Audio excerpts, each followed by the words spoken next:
free from thoughts, silencing the inner noise.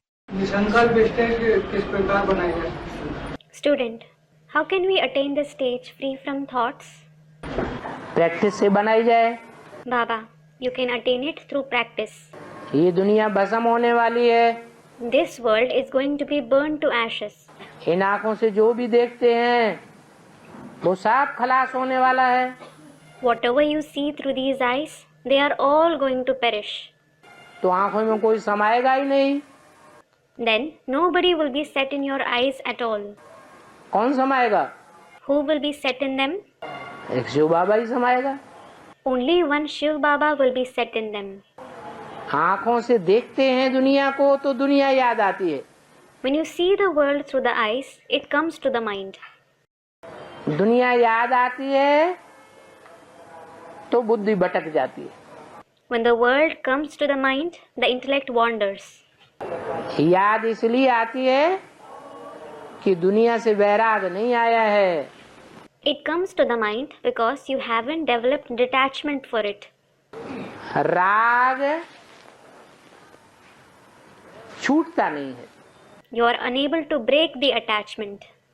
दुनिया से सुख लेने की आस लगी हुई है। There is a desire to obtain pleasure from the world. जब ये बुद्धि में बैठ जाएगा कि इस दुनिया से, दुनिया के पदार्थों से, इस दुनिया के संबंधों से अब सुख नहीं मिलने वाला है, दुख ही दुख मिलने वाला है। When this sits in the intellect, we aren't going to get happiness from this world, from the things related to the world, from the relationships of this world now. We are going to get sorrow and only sorrow. तो बुद्धि योग टूट जाएगा। Then the connection of the intellect will break from it. बुद्धि में बैठेगा कि एक शिव बाबा ही सुखदाई है। It will sit in your intellect that one Shiv Baba alone is the giver of happiness. वो ही अंत तक हमारा सहारा है। He alone is your support till the end. और सब धोखा दे जाएंगे। All the others will deceive you.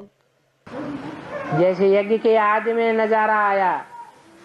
For example, there was a scene in the beginning of the yajna. ब्राह्मणों की छोटी सी दुनिया की शूटिंग हुई। The shooting of the small world of Brahmins took place. जिनको प्यार में आकर के 7-7 तालों में अंदर रखा था, उनको बुद्धि में ये बैठ गया कि 7 तालों में हमको बंद करके रखने वाले सिर्फ दिखावा करते थे, लेकिन जब बात आई, जान पर आई तो सब भाग गए छोड़ छाड़ करके। It sat in the intellect of those whom people had kept under 7 locks out of love, that those who kept them under 7 locks were just showing off their love. But when the situation came, when their life was at risk, all of them ran away, leaving everything behind. भगवान ने ही हमको बचाया। God alone saved them.